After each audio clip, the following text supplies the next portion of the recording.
Hi, welcome and welcome back to Carrie's Crack here on A Spiritual Life. I'm Carrie, nice to have you here. I hope you're having a good day today. We're having a nice hot couple of days in the middle of September here in the north of England, so really enjoying that. So I'm hoping you can hear me okay because I have got my aircon on a little bit so we don't have the outside noise in. Okay, so what is Carrie's Crack about today then? So Carrie's Crack being my weekly vlog about putting these tools into practice, mindfulness tools, and living a spiritual life. So living a spiritual life, I actually posted on my socials this morning about my morning routine and doing sun salutations, but I was actually doing it to the moon. The full moon in Pisces, just off the cusp of the full moon this morning. It was a bright full moon. I just thought it was quite funny because it didn't do a sun salutation, I was doing a moon salutation. So that's a good habit, and that's what I want to talk about today in Carrie's Crack today, is creating good habits. To create good habits though, we sometimes have to get rid of the not so good. So a morning routine can be creating a good habit, getting rid of the bad stuff, the negative stuff, for want of a better word. Don't really like to categorize it so much, is social media. Now, I have mentioned this a few times, and it is actually in my freebie, How to Live a Spiritual Life for Parents, part 1. And part 1 is the mindfulness part, how we actually get in the habit of living more mindfully. And when we can do that, we get curious with life and we get more mindful and present and conscious, and then we can start opening up to the world of spirituality. So that will be part 2. So if you haven't got part 1 of How to Live a Spiritual Life for Parents, I'll drop that in the link somewhere. It'll be on my socials. I'll drop it in the description, all that stuff. So look out for it and get yourself on that, because that takes some time to put these into practice. And what I want to do on these Carrie's Cracks is, walk the walk, walk the talk, actually do it. And social media it can be a beast, and it can be a safe haven for people. So it's something that I've put in that freebie, like I said, to just watch your time on there, watch how you feel on there, before, during and after. Has it been worth your while? All that stuff. So that's what I'm going to talk about today. So why do I want to do it? Because to reduce the things that aren't good in life. It's like I said, so for me personally, I don't drink anymore. Over 18 months now, alcohol just stopped. And when you actually get to talking to a lot of people now, they're saying the same thing. Out of nowhere, they just stopped drinking. It just didn't do anything for them anymore. And that's what happened to me. I didn't decide one day I'm going to stop drinking. It wasn't doing anything for me anymore. I've never liked the taste of it, so I only ever drank to have the effects of being drunk, and that wasn't even happening anymore. And the bad side of that, like the negative side of that, was, the hangovers were a lot more. And as a busy parent, you can't have that time taken away. You can't have that precious time taken away by being hungover and not being able to function properly. So I just gradually stopped drinking, and I haven't looked back. I haven't missed it. And I thought my first summer of doing it, because it happened in my last one, when I looked back, was March, not this year yet, last year. And when I look back, and I think, it'll be the summer that'll be a more difficult for me. And it wasn't difficult, because I like to drink in the afternoon when it's nice and hot, sit outside in the beer garden, that kind of thing. But it didn't faze me. I wasn't bothered. I actually went that summer. We went to our local village's beer festival, and hubby did the drinking, and I just sat there in the nice sunshine enjoying it. So and smoking, I've never smoked, so they're just some examples. And when you say this to people, when you get mindful and conscious of how you're living your life and the choices you're making, and people hear things like that you stop drinking, you don't smoke, you don't, I've cut down on the chocolate. I mean, that's still one that's there, but I've definitely cut down on it. And people are like, oh God, what are you going to do to enjoy yourself? How boring's that? Well, let me just ask you this question then. Because when we're more mindful, we can fully answer that question. We can redefine what joy means to us. Because our addictions and or distractions really bringing you joy? Think about it. Let's take the alcohol, for example. Is it really bringing you joy? I mean, for me, I never liked the taste of it. It was the effects, and then the effects weren't happening. Like I've just said, all these things. So it doesn't bring me joy, because actually it brought me more discontent, really. Like, I wasn't who I wanted to be the next day, and it had all the side effects of that. So these addictions, so getting back to social media is a form of addiction, or it can be, depends where you're at with it. So I was getting to the point where it was getting to be a bit more of an addiction, and it was pulling me away from my present moment, my present living with the people that I, being present with the people that I love and making memories. I'm finding that I'm on my phone. Now, I do tend to deliberately make a point of it and come away from it. Say, for example, I'm out with a friend, they go to the toilet. Just feel what it feels like to not go for your phone. Like, if you do feel like you're going for your phone in those few minutes while you're waiting for your friend to come back, can you do that? We used to do that back in the day before phones. We used to people watch. We used to actually people watch and enjoy the moment and smile and integrate and laugh and communicate with people while our friends were at the toilet. And this has taken over, this thing that is constantly attached to us. I got to the point where I'm going in every room and I'm taking it, and that is not good. So this is why I've started the process, let's put it that way, this week. I'll tell you how it went in a minute.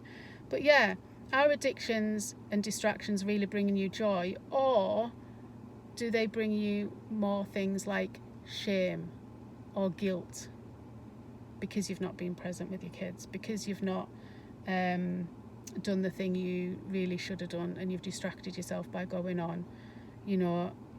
Are you feeling in shame because of that? So is it really you're getting joy from it then, in answer to that question? If you're taking a lot of things out of your life, what do you get joy from? Living, being in the present moment, looking at the abundance that's around you. So when we're more present in our lives, we can recognize our feelings and actions. So we can recognize, I'm steaming up here, you can see it in the windows. I might just take that window down and touch. So we can recognize our feelings and our actions. Basically, we can notice these addictions and when they're coming onto us, basically. We can notice our feelings, we can notice our actions about it, and we can stop it. So my experience this week hasn't been brilliant. Let's put it that way. I'm just on the start of this journey. But my biggest question I wanted to answer is, especially when you're doing an online business, can you be the creator and not the consumer? And if you do want to be the consumer, because obviously if you're doing an online business, you want people to be on there to see you, right? So it's like chicken and egg. You don't want to cut off your nose to spite your face, right? Well, so if you want to be on there to consume yourself, can you do it in set periods? Can you be more restricted with it so that you can be more present in the other times? And that was my question, really, that I wanted to go and try and answer and get some tools and tips for you guys, and I think I was a bit naive to think that I would have that answer by today when I only started this on Monday. So my experience, you know, like I say, life's too short. We need to make memories, and we need to be more present. But how's it been going for me? So Monday I decided to do this, and when I first started going for my phone, or say I wanted to just check my business side of stuff, and then I found myself hitting the scroll, I was quite quick because it was in the forefront of my mind. I was like, right, today I'm doing this, and it was in the forefront of my mind. And as soon as I started to hit going scrolling, so I guess what I'm trying to say, because I'm still on YouTube and stuff like that, I still do have Facebook and Instagram, so I guess what I'm saying is I don't want to scroll anymore. So I guess that's one of the ways to keep being the creator and not necessarily the consumer, or be more restricted with that. If you are going to scroll, set a time limit for scrolling. So on the first day, on Monday, when I found myself doing that, I could come off it straight away because it was in the forefront of my mind. And I'll be honest, it's progressively got worse as the week's gone on. Tuesday I was definitely on it a little bit more, but nowhere near as bad as what I've been yesterday and today. You know, not loads, but still not where I want to be. And you know, the biggest thing about taking away any bad habit, bringing in good habits, is to be kind with yourself. I mean, when we come to social media, this has been going since 2008, something like that, 2007, when the majority of us got on Facebook. Obviously you've had YouTube well before that and other things, but I guess for me it's Facebook. So the Facebook was someone that I knew, one of the other girls' mums. Being kind to yourself. You've been doing this since 2008, so it's a habit you've brought about for over that length of time, so you're not going to break it overnight either. Now, I just want to put a disclaimer out here. I am talking about distractions and addictions in the sense of social media. I did mention alcohol. Obviously, I'm not a trained therapist to deal with that. If you're really in the thick of addiction and stuff like that, then obviously go and seek professional help. I'm just talking about, this is a vlog, this is my life, this is the things that I'm trying to work on and do the work with myself, with the tools that I've got as a mindfulness teacher. So I just want to put that out there. But yes, if you've got something that is a bit more in depth, then do seek the relevant advice to help you get out of this. But yeah, can we be the creator and not the consumer? Don't know. The jury is out, but I will continue to keep trying, and I'll keep coming back to you with it in these Carrie's Cracks. So it's the same with any new habit. Think of what's pulling you and the purpose of it. So for me, the purpose of it, not motivation. Motivation pushes you and it's easily gone. What's pulling you for your purpose? So for an example, if a drive for you is to lose weight and to exercise, if that's a new habit, to exercise, basically your value is to have better health. It could be, the superficial thing could be to get into exercise jeans or something like that. But the real reason is, the real reason is your health. It could be to have more energy. It could be to play with my kids better. It could be to play with my grandkids better. You know, to just have more vitality. And that's what's going to pull you in the times when you need the help. You're going to get pulled by the purpose of what you're doing it, instead of pushed by motivation, which when that's lacking, what's going to do it for you? So you can do this with any habit, and it's just practice, and it's not berating yourself. Journal it, set your intentions. We also just had a full moon, but new moons are good for intentions, but you can do them anytime. We always want to do it at the beginning of the week. I like a Sunday, set me up for the week.